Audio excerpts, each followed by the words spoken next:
ngizocela ke bazalwane ukunibingelela egameni likaJesu bese siyavula incwadi.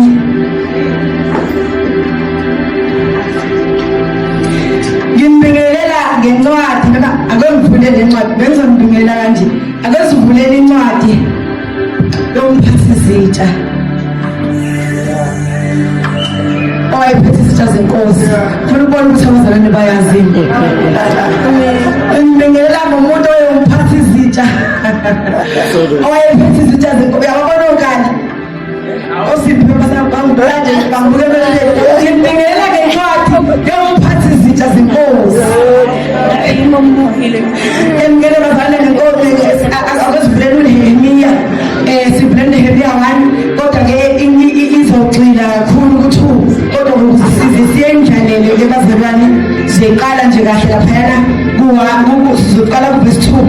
Usisi ngibonile ufunda kamnandi uxotshiwe nami mzalwane sizoshumayela nje kanye naye. Amen bazalwane. Nehemiya 1 siyavula bazalwane siyafunda.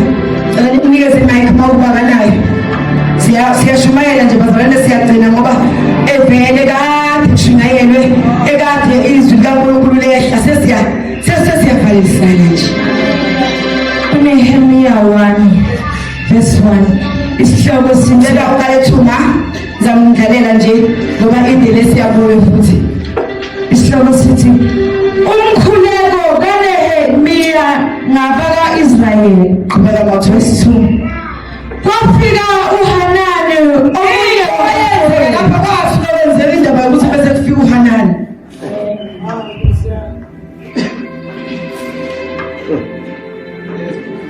Engazathi uNehemiya wayengenayo inhluka kahle noma enayo kodwa kwabe sekufika umfowabo uHanani. Qhubeka ba. Kwafika uHanani omunye wabafowethu yena nabantu bakaJuda ngababuza ngabaJuda ababesele besisuka sayifika uHanani wayifika uHanani wafika nabanye bakaJuda. Qhubeka sisufunde mina siyashumayela mina. Ngababuza ngabaJuda ababesele besindile yabuza uNehemiya basaphila nekhaya.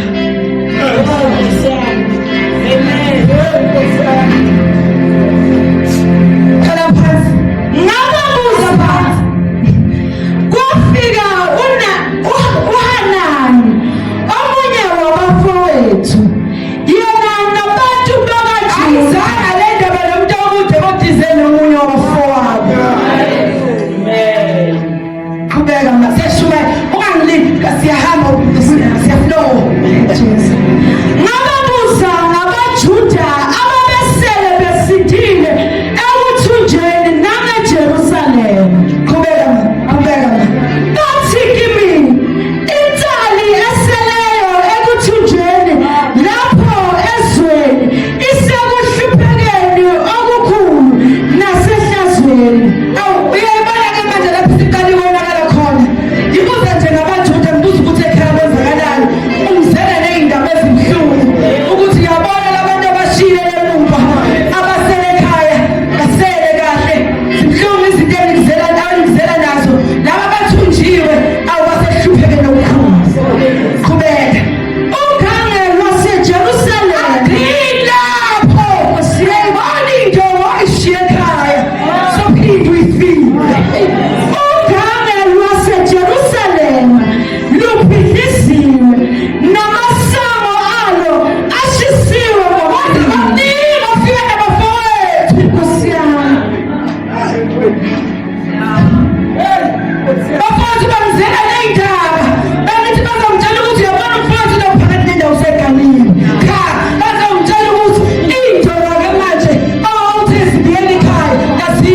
ngichazele inkosi ukuthi njalo ngoba ngilana nje izinto ekhaya ayihamba. Ngonyaka wamashumi amabili ka-Arida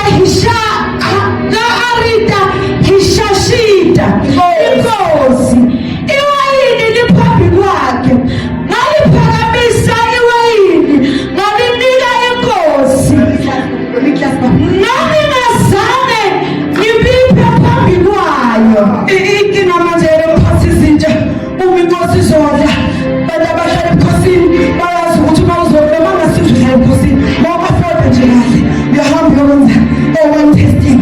Chuthi inkosi mayizodla nje qala bayiqala lithakazela iwayini, ngiyabuka nje athi leli likhambe ngo-1975.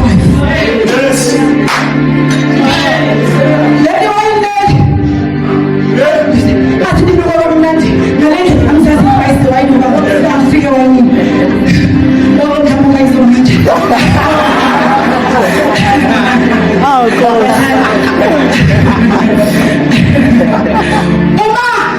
Uma ezokuthelela inkosi wayini, inkosi ijwayele phela iyamazi ukuthi uqale athi Resource Blood in 1975. Yes. Inkosi ngizibele nekhethelo namhlanje.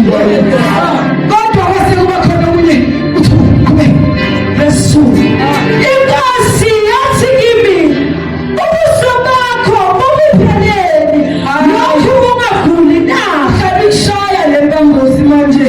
Kwenze njani namhlanje? Ngokunika nje wayini. Bangichazela.